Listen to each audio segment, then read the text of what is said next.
Hey guys, my name is Gabby, welcome back to my channel, and today I'm going to be filming kind of a random video called Things I Really Love in Thrillers. The thing that inspired this video for me is thinking hard about what I really enjoy about thrillers because, I know some people who were like, oh, I don't really like thrillers, I don't like mysteries, I don't like whatever, and I really thought to myself, like, what makes this genre so fascinating to me? Like, what are actual things, like, tropes or cliches in thrillers that I really enjoy reading? I thought it might be helpful for me to try to pinpoint things that I really enjoy in thrillers because, thrillers is always a genre that I've personally been really fascinated with potentially writing about someday. I just don't feel like I have enough ideas at the moment to write a really good thriller, but I just thought maybe if I lay out all the things that I really like in thrillers, then I can use that as a starting point for maybe a cool story idea one day. And so I thought of 8 different things that are like tropes or just, plot points or things that people use in thrillers often, and I thought I would let you know what those 8 things are and then give you book recommendations that use those things. I don't know if this makes any sense, but yeah, so this video is going to be just called Things I Love in Thrillers, and I'm just going to be talking about the 8 things that I really enjoy reading about in thrillers. Let me know if you would like to see the flip side of this as well, like things I hate in thrillers, because, those are always fun to do too. Alright, so the first one that I'm gonna mention is an unreliable narrator. This could go either way. This is something that becomes a big pet peeve of mine too in thrillers if it's not done correctly, but if it's done right, then the unreliable narrator is one of my favorite tropes in a thriller. And I'm not talking about the alcoholic drug abuser unreliable narrator. That's when it starts to get on my nerves, but I really like the unreliable narrator, the schizophrenic main character, or the blackout main character, or the psychological liar main character. One book in particular that does this unreliable narrator very well, in my opinion, is Lies She Told by Kate Houlihan. This main character is trying to get pregnant, and the medication that they have her on as she's trying to do this is making her black out from time to time, and so she can't always trust herself. Another really good unreliable narrator is The Last Time I Lied by Riley Sager, the very great unreliable narrator, just because you can't always trust her point of view. And then the last unreliable narrator that I had that is really good is Sometimes I Lie by Alice Feeney, because this one, the main character is in a coma, and she's also kind of like a pathological liar, which is why it's called Sometimes I Lie. But I feel like if this is done correctly, which I feel like in this book it really is fascinating to me, a pathological liar main character is so interesting to read about. I don't know, maybe it's just me, but I love it. I love it. Alright, the second thing that I really love in thrillers is stories that involve 2 seemingly random point of views that come together in the most interesting way. And this could either be done with 2 random point of views and you're trying to figure out how these characters connect, or this could be done with flashback chapters and then present day chapters, and you're trying to figure out how these characters are involved with each other, or what this flashback has to do with the present day. Some books that do this really well include I Found You by Lisa Jewell. This book has not only 2 dual point of views between 2 women in the present day that you're trying to figure out how they're related, but it also has a point of view back in the 80s or 90s with these teenagers, and you're trying to figure out how they're all connected, and it's absolutely fascinating. This book just comes together in full circle in the most unexpected ways, and it's just very beautifully written. Another one that does this well is The Lies We Told by Camila Way, because this one has the present day chapters in 2014 or something, and then it has the past chapters in the 70s or 80s with this little girl. Another book that does this is Her Every Fear by Peter Swanson.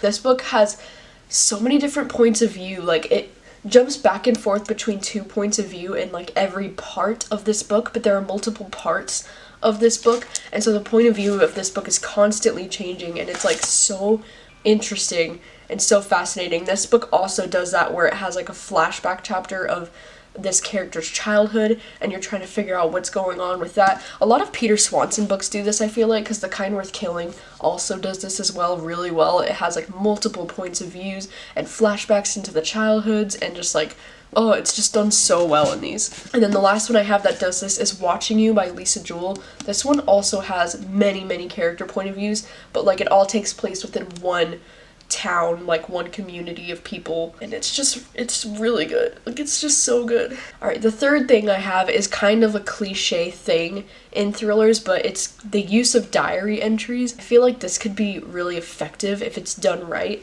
and my personal favorite use of diary entries in a thriller is with Gone Girl by Gillian Flynn, because this is like fucking iconic to me. Like, this is like one of my favorite thrillers that I've ever read. The way that people can manipulate their own diary entries, it's just so fascinating to me. So this is one of my favorites for that. Sometimes I Lie also has the use of a diary entry, but this is more in a way that it's like flashbacks. So it's like you read the diary entries from when she was a kid, and so that's also very interesting to me. So this one kind of also falls into the like flashbacks trope. Alright, so the fourth thing that I really enjoy in a thriller is a psychotic narrator who is stalkerish or fucking crazy, but so entertaining to read about. The first one that comes to mind that will probably a lot of people also agree with is You by Caroline Kepnes. Joe Goldberg is like a classic stalker, crazy main character, and he is so entertaining to read about. Like, he made this book one of my favorite thrillers ever, and like, I don't know why, like, I just really love reading from a stalker's point of view. I think it's like some of the most entertaining shit ever, and this book definitely does that very well. Another book that I would highly recommend with this kind of main character is Bad Mommy by Taryn Fisher. This character, Fig, to me, the main character of this book, feels so similar to Joe Goldberg to me. Follows this woman who she believes that this other family and their daughter, she believes that that daughter is like her daughter who had died, and so she moves in next door to this family and just starts stalking them very hardcore, and just, oh my god, this book is just so entertaining. It's so good. Another like psychotic, crazy ass main character is Verity by Colleen Hoover. This book also has a main character who is absolutely psychotic and crazy and very interesting to read about. Alright, the fifth thing that I really like in a thriller is a third person who gets involved with a married couple and you can't tell if the husband or the wife is lying. Like, you don't know who to trust, and you're following the point of view of this third person coming into the marriage somehow. I don't really know how to explain this one, but I really enjoyed this one. And the first one that comes to mind with this trope is Behind Her Eyes by Sarah Pinborough, because this one deals with this girl who sleeps with this guy who eventually finds out that that's her boss, who then eventually finds out that he's married to this girl, and then she becomes best friends with the girl, unknowingly that that girl is her boss's wife. Oh my god, this book is just so crazy. Another book that does this is An Anonymous Girl. So Dr. Shields is this female psychologist who's running this study, and then one of the patients, Jessica, like, she starts to become obsessed with Jessica, and then the husband is like, no, you can't trust her, she's crazy manipulative, and then you're following Jessica as she's trying to figure out who she can trust in this marriage.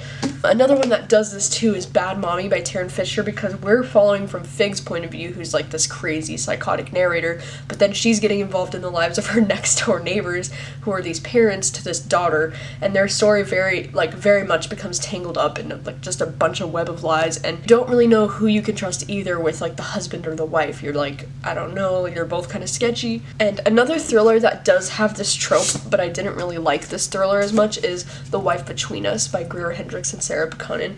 I think this author definitely does this trope frequently, but this is how it's done right in my opinion, and this is how it's done like in my opinion.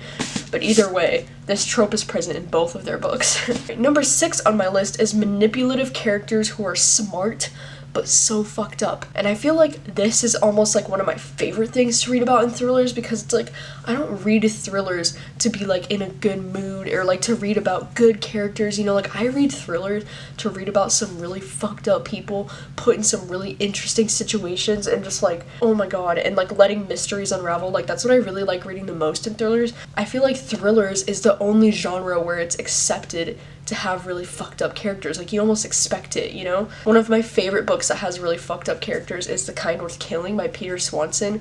This one, it's like, oh my god, there's not one character in this book that's very likable, but oh my god, what a fucking ride this book is. Another one that has manipulative, fucked up characters is Verity by Colleen Hoover.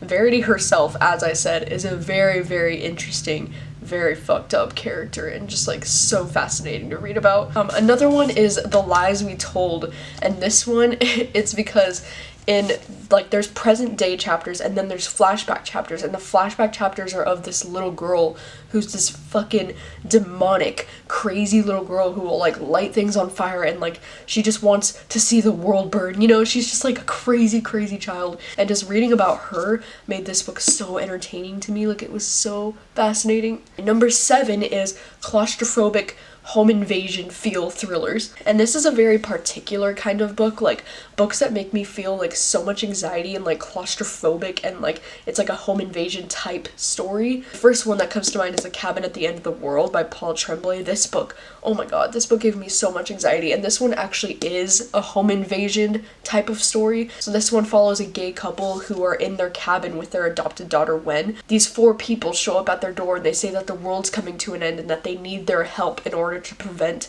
the end of the world, and they just break into their home, and just like, oh my god, the things that this couple experiences in this book, it's like straight up torture to read about, and oh my god. I don't get this feeling of like claustrophobia a lot from thrillers, but this one gave me so much of that. Another recent one that I just read that also does this is No Exit by Taylor Adams. This one though, it's more like you're trapped in the middle of a snowstorm with another, you know, murderer basically, and that's what made this book so claustrophobic to me, is because our main character just shows up at this place in the middle of the freaking Colorado nowhere, in the middle of a blizzard, and she's just like trapped, and she sees a child in the back of a van, and she knows one of the people at this place, at this rest stop with her, is a kidnapper slash potential maybe murderer.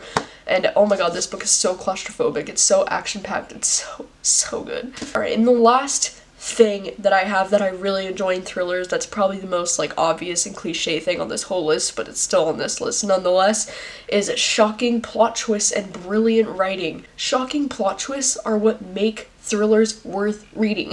I will admit that there have been some books that don't have shocking plot twists that are thrillers that I still really enjoyed. Like one of those would be Then She Was Gone by Lisa Joel. Like this book didn't really have any shocking plot twists or anything that I didn't see coming, but I still really enjoyed this for the emotional family aspect of the story. But other than that book, probably I need to have good plot twists in a thriller in order to appreciate a thriller. That's mainly what you're going in for, right? Like you want something unexpected, you want to be surprised. Plot twists will fucking change the course of your story if they're good. Like if I'm not really enjoying a book, but then you have a really good plot twist at the end, I'll probably still give it a higher rating just because I'm so shocked by the plot twist. Some examples of like the best plot twists I've ever read. Behind Her Eyes by Sarah Pinborough is probably my number 1 most shocking ending. Like holy fuck, could not predict this ever, and like nobody could ever predict this. It's fucking insane. This is like the best ending of a thriller ever, probably, in my opinion. Another one that I know is so like overused now, and definitely like you probably know now, but Gone Girl. Okay, because this was like one of the first thrillers I had ever read, and fucking this book had me shook. Okay, that plot twist was like, what the fuck? Like, I know everyone now knows what it is, basically, but like, when I first read this, I was fucking shook, okay? And this got me hooked into reading thrillers. Like, I just wanted to read everything that was like this. Another book that does this very well is The Kind Worth Killing by Peter Swanson. This one has so many plot twists, such amazing, brilliant writing. The way this book just so effortlessly goes from point of view to point of view to point of view to point of view, like, oh my god, it's so amazing. And the plot twists in this book are fucking great as well. The last 2 books that have some of the most epic plot twists ever slash epic endings ever is Verity by Colleen Hoover and Bad Mommy by Taryn Fisher. I know I keep mentioning the same books over and over again, but clearly they're my favorite thrillers for a reason, right? Yes. Verity and Bad Mommy both have these like ambiguous ending thrillers that I just, I really, really love ambiguous endings. Same goes for The Cabin at the End of the World. Like, I know some people really hate this ending, but I don't know why, for some reason, like, I really enjoy ambiguous, kind of crazy endings. Maybe that's just, like, the film lover in me. Like, I really love ambiguous endings in movies as well. Like, Donnie Darko and Inception, you know, like, I just really appreciate a fucking crazy, ambiguous ending that keeps you on your toes. It's just the best. So those are all of my favorite trope, cliche things that I love in thrillers, that I just eat up, that is like my favorite shit. And yeah, hopefully you found maybe some recommendations of thrillers that do these things. But let me know if you have anything that you really love in thrillers that I didn't mention on this list. Like, what are some of your favorite tropes or cliches in thrillers that you just absolutely love? Or what are some things that you can't stand in thrillers? Like, can you not stand some of these things that I mentioned that I really enjoy? I definitely know that like some of these things that I mentioned, if they're not done right, they can definitely be on the like things that I hate in thrillers. Like, it just really depends on the author, I think, and the writing style. These are things that most of my favorite thrillers have in common. And yeah, as I said in the beginning, let me know if you would like me to do the reverse flip side of this, like things I hate in thrillers, because I always love like roasting things as well. And I'm really good at finding things that I don't like. Thank you guys so much for watching as always, and I will see you guys soon with a new video. Bye.